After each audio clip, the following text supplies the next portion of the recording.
Hello and welcome to the Manitoba School Boards Association webinar, Snapshot on the Governance Core Part 3. My name is Janice Arnold, Board Development Consultant at the Association. And if you all are listening to this as a recording, the original air date was May 13th, 2020. And for the recording, of course, there aren't any live questions, but you can always contact me after.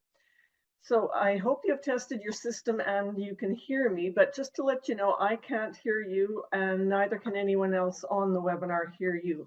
I've got your sound muted. So for questions during the webinar, go to the bottom of, on the left of your screen, and you'll see there's a chat window that's titled Q&A.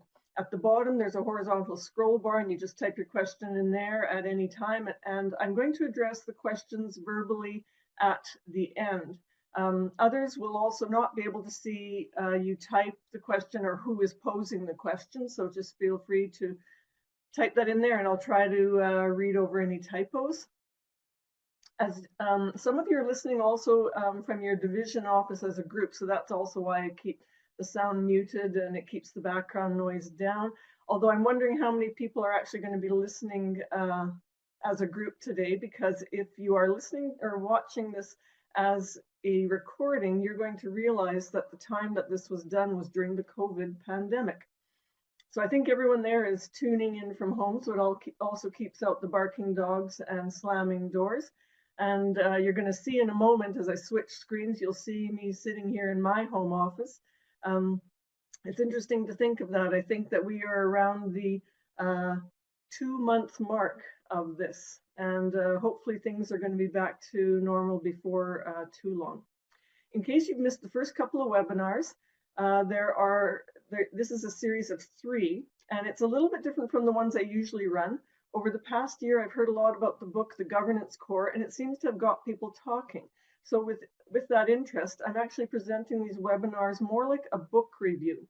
So I've curated it for you if you like, and I've taken out some parts that I thought might be useful to you and your board, and I'm going to present them as quick snapshots.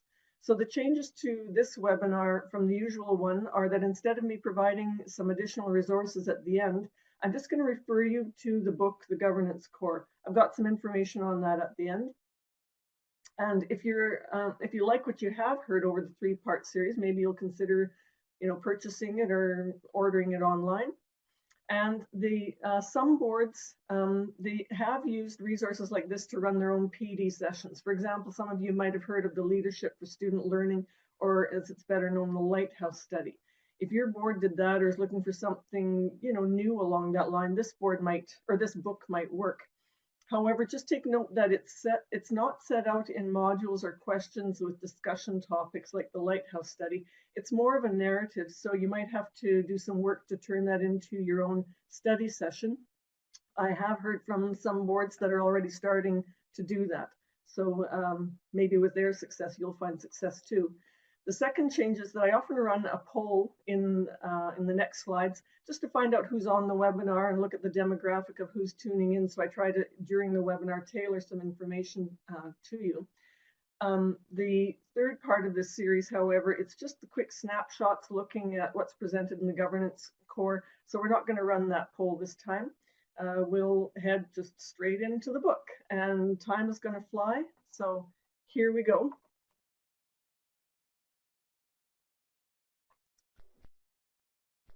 And I'll get things set up. And there we go. You'll see my home office is substituting for my work office. I'm spending a bit of time sitting here doing that. So this, I'll just switch over. There we go. The 3-part series, it looks at the book, The Governance Core by Campbell and Fullan. And in the first 2 parts, I talked about governing at the board level, teamwork at times of friction, and staying in your lane. For this 3rd webinar, I'm going to cover parts of the 2nd chapter of the book, which deals with what they call the trustee governance mindset. The point it addresses is going through the motions of a job, a relationship, a task, a goal may not lead to the outcome or the intention. So you may accomplish the actual action of carrying it out, but you have to ask yourself, was it any benefit? Did you see any long-lasting change? Who, if anybody, achieved any actual success? And was there any, I guess, point to what I did? Or when, I went through it, was I just going through the motions? So the question is, what would be the point of just going through the motions? Fullan and Campbell, they talk about what having a governance mindset means. The points they make align with many of the things that we at the association have been talking about for years as being the trustee's job of leadership, stewardship, and relationship. I think as you go through the book, you'll see that some of their ideas align with that, and I'll be presenting those. Okay, have to adjust something. They also make, the authors also make the good point that a high-functioning trustee knows that excellence in governing requires purposeful action, putting the ideas into your everyday work and behavior. You could liken this perhaps to looking at your vision and mission just as words to inspire, or actually taking them to heart and incorporating them into your actions and often into your decisions.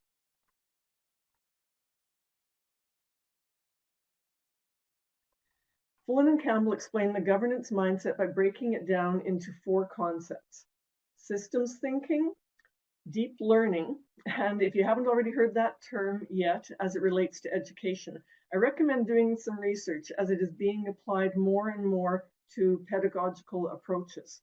So take some time to research that a bit. You're going to be hearing about it, I think, as time goes on. The third part is strategic thinking, and the last is manner. So I'll explain briefly what these mean, but I'll be taking a closer look and exploring with you more the last 2, the strategic thinking and manner. I'll tie them together and perhaps tie them a bit to the first 2 as well. And if they make sense to you and you like those ideas, I recommend that you take some time and look into the others on your own. You can certainly look into them in the book, The Governance Core. So, systems thinking. It refers to looking at the entire education system, your division, your organization, the culture, your vision, your mission, what have you, at the macro level. It's considering it overall. If you tuned into perhaps the first webinar in this series, you'll know what I mean as we talked about taking that bird's eye view, how it all connects together. So this is thinking of everything in its entirety and looking for the connections and influences that all the various pieces have on one another. You often can't change just one thing without seeing the consequences in another area, and all things must be considered together. And as the outline in the governance core, the direction for the system comes from above, from the board. And so the governance mindset encourages this approach. The second quadrant of the governance mindset is deep learning. So deep learning refers to, I'll give you the short version, gaining a full understanding of whatever it is you are learning so that you can then have the ability to apply it to other areas or just to apply it in a practical sense. So it's not just rote learning, it's knowing the facts and everything about it, understanding it, having specific knowledge. It's really understanding something so that it can then be used for your purposes. In terms of board work, it would be ensuring that you have quality information, sound evidence, and data so that you can make your fully informed decisions. By having all of this, you understand everything from the problem to all perhaps solution options, and then of course to the consequences, and on, so that your decisions are fully informed, looking at cost benefit, consequences, and effect on other areas. So deep learning as a concept itself attempts to have someone master the global competencies of, and I'm sure you've heard this in application to your students, but the global competencies of character, collaboration, communication, creativity, and creative thinking, critical thinking, as you might have heard of it. If you can master all that, then you will have the cause and effect understanding. So there are volumes to explore in deep thinking, which I will have to leave to you and not tackle at this moment in this short webinar. I think perhaps I've heard some of the superintendents talking about it, so maybe your superintendent knows a little bit about it and it's something to introduce to the rest of your board. So now I'll focus more on the next two pieces of the governance mindset, namely manner and strategic thinking. As Campbell and Fullan state, it might seem a little nitpicking or curious to put manner in with far-reaching or perhaps influential pieces, but the little things can mean a lot toward the success of the others. An example that they give to demonstrate is asking new trustees 3 questions when they come in and start. So the first is, what is it about a person that brings success as a leader? In the book, they play the game and they ask you to think about a couple of adjectives for that person, the leader, the first that 2 perhaps or 3 that pop into your mind. Then, and when looking at leaders that left a negative legacy, what are their characteristics? I'm sure as we're going along, perhaps some of these things are popping into your head as we go. And then, of course, the last one is the true test, I guess. Which one of the above do you consider yourself to be, and why? Are those characteristics there? So it's not really, or not only speaking about actual manners per se. The point is that the manner in which one carries out their leadership impacts the degree to which they are successful. That's what the book posits. Fullan and Campbell, they're thinking that a highly effective trustee is the management of public behavior. So, pardon me, working through common ground and strategic goals with other elected or appointed trustees, can be that mean the success of it or not. But it requires collaboration, patience, understanding, respect, and courtesy. Some might even say a sense of humor and humility. If anything, exhibiting model behavior is what we want for our students as well. So thinking about exhibiting some of those characteristics or manners that have come to mind when you pose those 3 questions. You'll see I've thrown a few up there on the screen, perhaps, that you want to think about. So while it can be easy to identify when a fellow trustee is exhibiting negative behaviors, it's not always easy to identify or perhaps admit when we might do the same. Or it may be unintentional. Tone, body language, a look, use of language, are all under scrutiny when you're a public figure. I thought Fullan and Campbell, they expressed it very well when they say deep learning gives a trustee the understanding necessary to lead.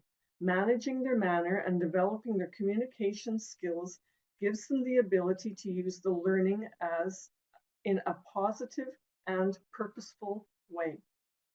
So you can see how these 4 concepts also work in concert. It's the cause and effect. One influences the other. If you have deep learning of subject area and the ability to use it and take an action on, you don't have, and the inability to use it and take the action on, you don't have the complete governance mindset. So perhaps you don't have, you have to work on those leadership skills to use that deep learning. So you can see how they work in concert. So take a moment, perhaps when we're finished this webinar, to maybe answer some of those questions that I posed earlier. What does a successful leader look like? What characteristics has an unsuccessful leader exhibited? Which one am I, and what do I need to do to lead my division to success? What do I need to do to work on in order to make those pieces come together and be successful for my division? Now, the last area of the governance mindset, strategic thinking. Let's see, just one moment, I'm going to click something off on my screen here. There we go. Start again. So that last area of the governance mindset, strategic thinking. The connection that I see between manner and strategic thinking was stated a couple of slides back. When working toward common ground and strategic goals with other appointed trustees, the the manner is going to play the crucial part in what you accomplish. Just one moment.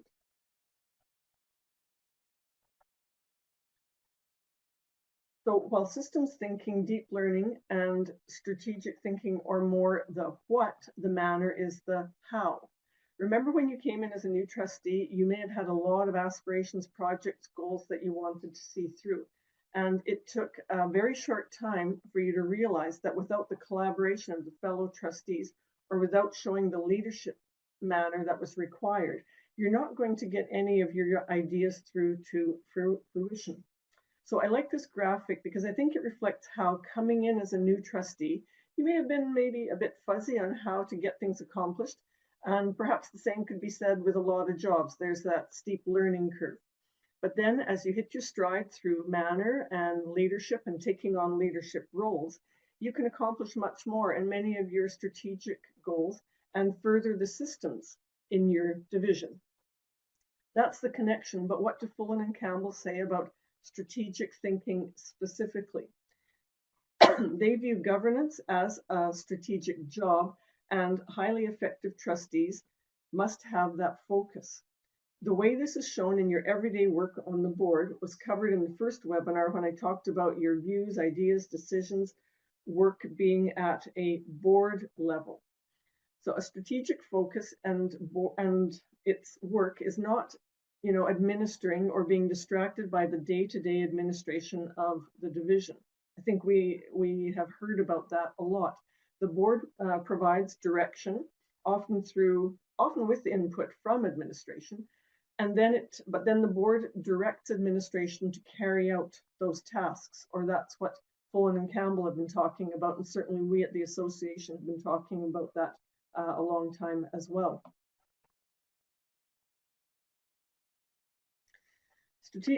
Strategic thinking also, I wanted to say, it's not to be confused with that strategic planning process. While a strategic focus and systems planning go hand in hand, both are separate and a necessary part of a governance mindset. So the board will set out the strategic direction for a division, and coming out of that is a strategic plan. But strategic thinking needs to be present for all the work that a governing board does. Of course, there are countless times when there are the small decisions where trustees are required to make, legal or contract decisions where public reaction, input, and questions are going to take you off course and possibly keep you there for valuable meeting time and planning. The important thing to remember, however, is to use the tools that you've been given to deal with issues or situations that crop up. Your policies, your code of conduct, or whatever, you need to use them to get you back on track. You use them in an efficient manner so that you can get back to your strategic thinking and planning for those far-flung goals. So, as I said, the tools are things like your policy manual, which you use to direct you. And in con times, you've set out processes for ways to deal with situations that crop up.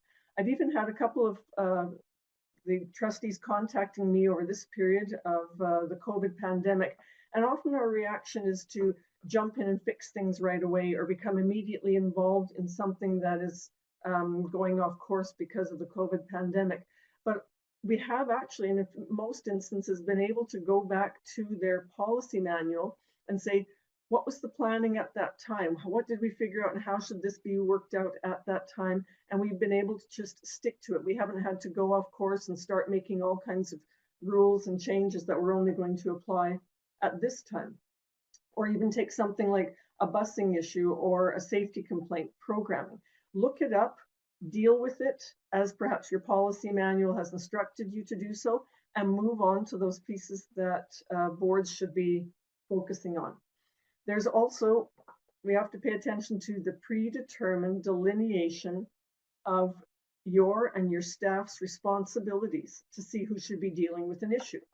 If it's not you and wasn't laid out that way in perhaps your authority structure, then sure, you can look up who's responsible or whose authority is, and perhaps show concern to your constituent or a parent or a staff member who's asking, and then offer the help of putting them through to the person that deals with that matter.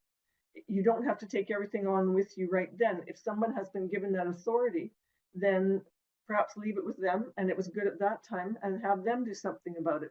So remember that as a board member, it's not your job to play crusader. The trustee's job is governing and looking at those overarching pieces. So if you can push those things onto the people who have been given the authority to deal with them in the first place, try to follow those rules. Another tool is your actual strategic plan. If there was ever a good reminder of where a board should be expending its energy, that is it. Ensure that those pieces don't fall off to the wayside, and you aren't dealing with them because you're too caught up in those things, minute things around the board table. Keep an eye on them and make sure, perhaps as a chair, that's one thing to remember, what's coming onto your agendas. Make sure that progress is happening on your strategic plan. So have your guides in place, and you just have to remember to focus, focus, focus, as it says there, and get back on track when others are trying to lead you astray.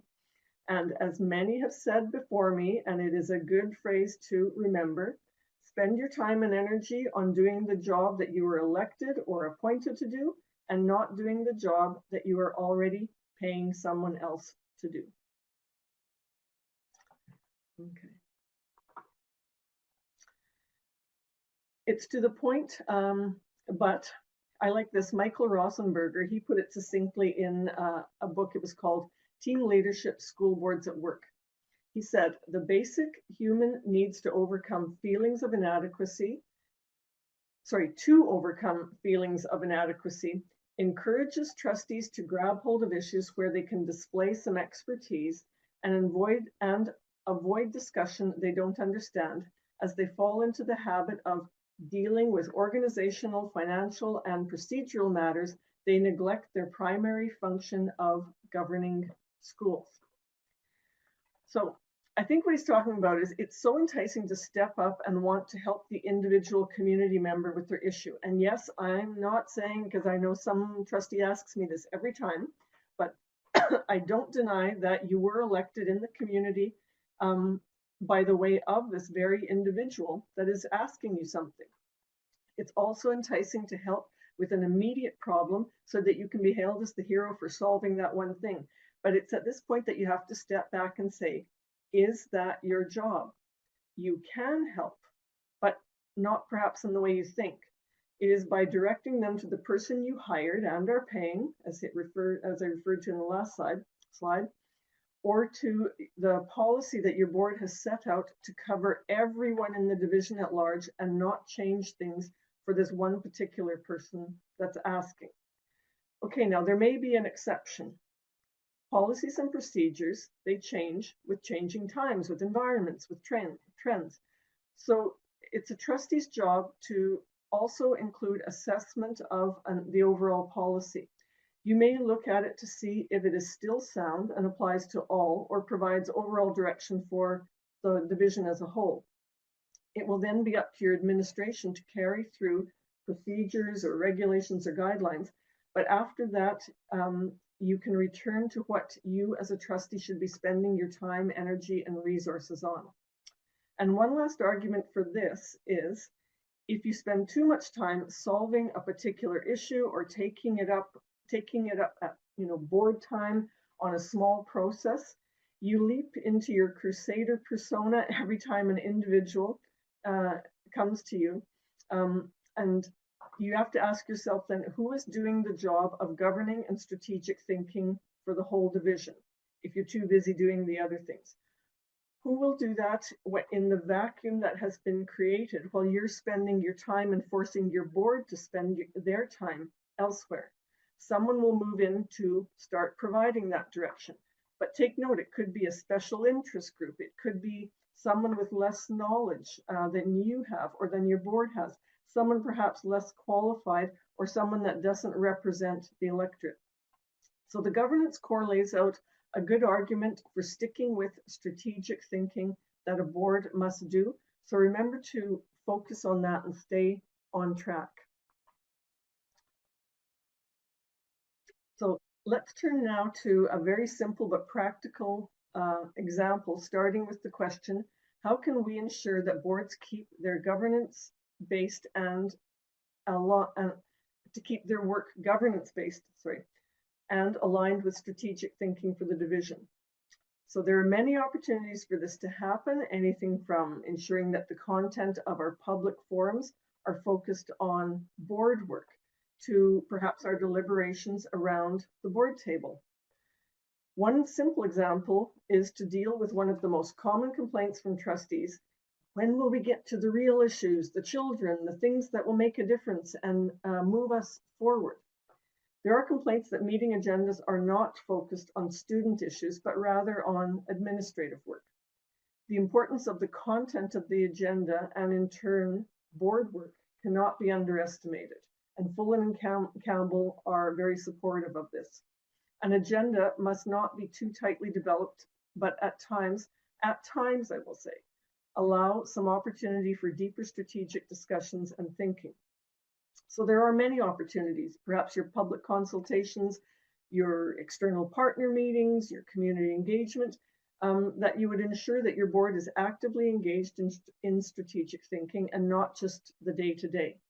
So perhaps consider and look at your next few meeting agendas as a whole, or perhaps your next board self-evaluation, and maybe take a look where the focus is.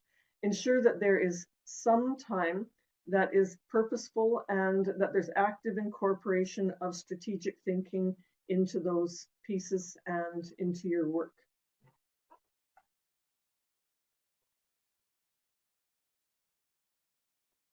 So now a quick recap. The Governance Core book establishes a very good case for making sure that your board and all your trustees work toward embracing that governance mindset. And as I've gone through, it talks about systems thinking, deep learning, strategic thinking, and manner. It's a great way to describe what a trustee's job actually is. So perhaps a good piece to add into the orientation of any new trustee or someone that comes to you and is considering running, or even if you're talking to one of your constituents and they're saying, what do you as a trustee actually do? The Governance Core by Davis Campbell and Michael Fullan, it presents ideas and some helpful ways to incorporate them into your everyday work as a school trustee. So in this series of 3 webinars, I chose 3 of the areas that the authors covered and presented them as quick snapshots. So as I've alluded to, there's much more, and it can be worth taking a look and checking that out, or perhaps sharing some of the things that you've heard in these 3 webinars with some of your other fellow trustees. They put the book really, it's into a quick read, and it has some of the most critical pieces that school boards need to be successful and ensure that trustees are doing the job that they were elected to do or appointed to do. I know that, I guess I was taken by it too. It does agree with a lot of things that the association has been talking about over the years. So now we'll flip over. It's already into the last slide, but there's some information there for you. I see there is a question coming up already, but as I'm going through this next little bit, if you want to throw a question into that window on the left there, you can. There's a scroll bar at the bottom to type it. Or if you'd like to explore any of these concepts more fully in a PD session for the board, you can give me a call or email me at the association. And then what I've often done with many boards, or with most boards, is I work with them to tailor a workshop specifically to something that your board wants to work on. I'll often work with the chair and the superintendent to put something together that suits you. There's also many related ideas from the book that are also on our website. If you look at an area or into an area called workshops and facilitation, it's within the trustee education part of our website. And to find that, if you go on our website, it's listed there. You go to the top tab and you can see there it says services. There's a drop-down menu that says trustee education, and it's easy to find. There we go. It's easy to find, and there's lots of ideas for workshops that you can take out of there, and you can massage them a bit to suit your needs. Just a quick aside, all PD is already covered by your fees that you're paying, so I can come out and do as you like. And there are also, I wanted to mention, there's a number of good governance resources also on our website. If you go under that same services tab at the top, you can start there and look for that. And lastly, of course, you'll see that the book that we've reviewed throughout these 3 webinars is listed there up in the top left corner. So check that out if you can. I think you can order it different places online. So I still have it listed there. Okay, so I'm going to go and just take a quick look at this. It just says suggestions for new trustees on how to acquire a deep learning and full understanding when we come on board and with no educational background. That's a great suggestion. I'm gonna, you know what? I think I'll have to have a think about that. And often when I'm looking at something, I try to curate some of the resources, but I'm going to see what I can find on that. That's a very good suggestion. And maybe it's even something for a future webinar. I know that I've got a couple of people that I've run into, and they seem to be embracing that or studying that a little bit more in depth. Here's one other quick suggestion that just comes to mind. There's a section in our trustee education area, and it's called recommended viewing. These are very quick, often they're, you know, even a 1 minute up to 10-minute video that I've put out, and you can just click into it. It's a curated list of different areas. Maybe that's something that I can do, and I'll take a look at the deeper learning area and maybe create a section on that if you want to do some of your homework then. How do you differentiate between what a trustee, this is another question, between what a trustee decision and what senior administration decision should be? That's a good question. And you know what, I think it comes down to, it depends on the authority that you have perhaps looked at earlier and placed in their hands. Many boards I know, when you look at their governance model, they will lay out very clearly what is under the authority of the board and what is under the authority of the administration. Those are often going to speak to whose decision it's going to be. So things, for example, and it's interesting, a lot of boards I run into use different terminology for this, so I'm going to try to use all of the terminology I've heard. But things that fall into the areas of your procedures, your guidelines, your regulations, those type of things are often for your administration to make decisions on, and your board has given the authority to your administration to make those decisions. But when it comes to the policy areas or the budget areas, and certainly a strategic plan, all of those pieces are for the board to be making decisions on. So let's say, for example, you have your vision and mission set out, and your strategic plan, a multi-year strategic plan, is often a plan, an action plan, how you are going to accomplish your vision and mission. The strategic plan is owned by the board and the board by the trustees. Decisions in those areas would then be made by your board, and you would be asking your administration to help carry out the actions or the operations that would advance those strategic plans, those strategic goals. It's up to the board then to monitor to ensure that the goals are progressing as you have laid out. So I think that you look to those pieces. What is the job of the board? And we went through a number of those pieces here. Think about it in terms of that governance mindset, or we often talk about the areas leadership, stewardship, relationship. So those pieces are for board decisions. And when it comes to more the day-to-day and the administrative stuff, or pieces that the board has asked administration to do, that's their decision making. And I know that I've talked with a number of boards, I often say this too. If you lay out a directive for your superintendent, they're working at a high level, and they are very capable of making a lot of decisions and good decisions. So it's not that you're going to be following along and looking over their shoulder and telling them pick A instead of B every single time that there's a move. It's laying out a goal with very specific and clear criteria that the board expects for success at the end. And then your administration may not take the exact path that you thought in your head that they were going to arrive at that goal. But if you laid out clear criteria for success, I think that they are capable of making those decisions on how to arrive there. And of course, if they run into problems and can't make that happen, it's up to them to come back and talk that through and figure out a way to be successful. And it's the board's role to be monitoring things, not the day-to-day, you know, how much money are you spending on 24 pencils, but monitoring that at a high level. So I think that's it. Turn to the authority that you've laid out in your policy manual, whose decision it is, and look at what your job as a trustee is, and those are the areas that you'll be making the decisions on.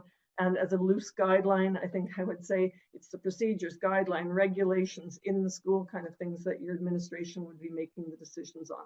So I hope that's sort of well-rounded or gives you some direction there rather, without hearing a specific example. But if you want to give me a specific example, we can always talk offline too. So those are a couple of questions that came up there. I don't see any more at this time. You certainly know how to get a hold of me, and I find that during this time when we're all sitting at home, that's when the questions are coming through to me more on email rather than going out. You're welcome. Rather than going out and talking to people in individual boards. So as usual, I was going to mention too that we are going to be taking a break from the webinars over the last month of the school year, heading on into the summer. I think that trustees, as I'm hearing there's a little bit of fatigue with a lot of the online stuff, but I was really heartened to see the number of people that had signed up for this webinar, and hopefully you can take something away from that. The virtual learning, or since the virtual learning has certainly been happening for your students, if you want to do the same, there's all the recorded webinars, or there's also our short division dispatches. Those are just the very few-minute YouTube videos, and you can also find many of those in the trustee education area on our website. Or a very easy way to find them is you're on our homepage, go up to the top right, and it's a search area there. Just type in webinars or dispatches for our division dispatches. And after, you'll see that list of ads that you often get in a search. You'll see right below all the ads is our webpage, and it'll take you right into the area that you're looking for the recorded webinars or the YouTube videos. So that's it. Great to have you tune in, and I'm going to wish you lots of good governing over the next year. It's certainly been a challenging time, but the association is here to help if we can. And anyway, enjoy your summer, and hopefully we'll be getting some warmer weather soon. Thanks.